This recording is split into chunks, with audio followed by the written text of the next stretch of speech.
Assalamualaikum warahmatullahi wabarakatuh. Hamdan wa syukran ilallah. Alhamdulillahi rabbil alamin. Wassalatu wassalamu ala asyrafil anbiya'i wal mursalin wa ala alihi wa sahbihi ajma'in.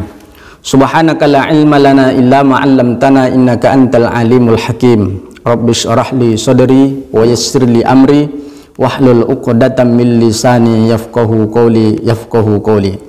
Bapak Ibu hadirin hadirat yang dimuliakan oleh Allah Subhanahu wa taala, bersyukur kita kepada Allah dengan ucapan alhamdulillahi rabbil alamin. Bersalawat dan salam Allahumma salli wa sallim ala sayyidina Muhammad wa ala ali sayyidina Muhammad. Bapak Ibu, kita melanjutkan pengajian kita di dalam kitab Lubabul Hadis halaman 38 pada keutamaan dan apa yang didapatkan oleh orang-orang yang azan.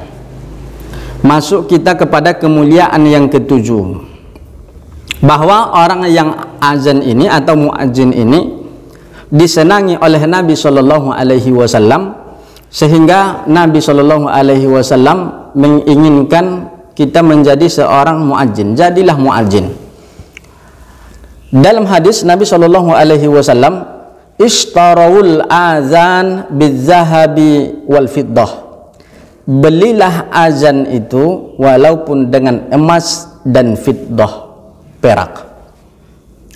Jadilah engkau tukang azan walaupun engkau membelinya biar bisa azan, walaupun engkau berikan emasmu dan perakmu, walaupun engkau harus membayar agar bisa azan, azanlah, kata Nabi Shallallahu Alaihi Wasallam, mengingat pahala yang besar luar biasa. Kemudian wahzaru minal imamah, dan takutilah ketika engkau menjadi imam. Ketika tukang azan, ketika azan disuruh Nabi walaupun membayar, tapi ketika imam walaupun didorong orang kita, takutlah menjadi imam. Inilah pesan indah Nabi Shallallahu Alaihi Wasallam. Artinya apa? Nabi sangat menyenangi orang-orang yang memanggil orang untuk sholat ke masjid.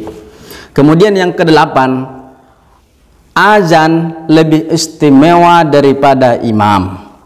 Nabi Shallallahu Alaihi Wasallam menjelaskan, azin, azanlah, wa in man'uka, azanlah sekiranya walaupun orang melarang kamu, menegahkan kamu untuk azan, tetap azan. Walau orang melarang, azan terus. Walau orang tak suka, azan terus. Wa in man'uka, kalimatnya wa in mana'aka, wa in man'uka. Tapi kalau imam, kata Nabi Shallallahu Alaihi Wasallam, wala tu'ammu wa in manhuka, jangan atau waspadalah ketika disuruh menjadi imam walaupun mereka suka engkau menjadi imam. Artinya apa?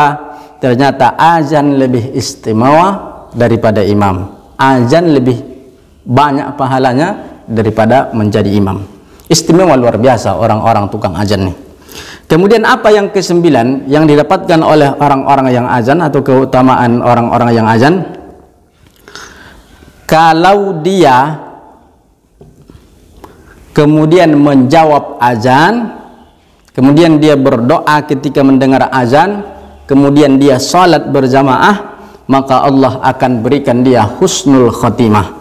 Qala Nabi Shallallahu Alaihi Wasallam, man sami'al azan, siapa yang mendengar azan, walam yakul mislama qalal muazzin, dan dia tidak berkata seperti perkataan muazzin, fa innahu tathqalu ala lisanihi kalimatus syahadah, maka nanti lidahnya akan berat ketika mengucap, ketika dia lidahnya nanti akan berat ketika dia gorgoroh, ketika dia sakaratul maut, lidahnya berat mengucapkan syahadat asyhadu an la ilaha illallah. Tapi sebaliknya, ketika ada orang azan, kita ikuti apa yang disebutkan orang azan, kita ikuti, maka lidah kita pun akan mudah mengucapkan syahadat asyhadu an la ilaha illallah wa asyhadu anna muhammadan abduhu wa rasuluh. Wa man sami'al iqamah, siapa yang mendengarkan iqamah, qomat, walam yakul misla ma qala, dan dia tidak berkata seperti apa yang dikatakan oleh orang yang qomat, fa innahu yamna'u minas sujudi yaumil qiyamah, maka nanti dia payah dan dia akan ditegahkan daripada sujud beserta orang-orang mukmin pada hari kiamat. Maka inilah media kita, ketika ada orang azan kita jawab, ketika ada orang azan kita jawab, kita katakan seperti yang dikatakan oleh orang yang azan, insyaallah kita husnul khatimah, mudah kita mengucapkan kalimat la ilaha illallah. Yang terakhir, Bapak Ibu yang dimuliakan oleh Allah Subhanahu wa taala, orang yang azan itu akan mendapatkan naungan pada hari kiamat. Dan di sebuah hadis yang lain, maka orang yang azan itu nanti lehernya akan dipanjangkan oleh Allah Subhanahu wa taala di hari kiamat sehingga dia nampak, dan dia diberikan oleh Allah Subhanahu wa taala mensyafaatkan, menolong orang-orang yang dia sayangi, menolong orang-orang yang dia cintai, akibat dia sudah mendapatkan pahala besar yang dicintai oleh Allah dan Nabi-Nya, yaitu adalah azan. Bapak Ibu yang dimuliakan oleh Allah Subhanahu wa taala, 10 keutamaan azan sudah kita bahas pada pertemuan pertama, pertemuan kedua, pertemuan ketiga. Apa harapan kita? Harapan kita yang pertama, agar kita mengajarkan azan kepada anak-anak kita. Yang kedua, agar kita cinta kepada azan.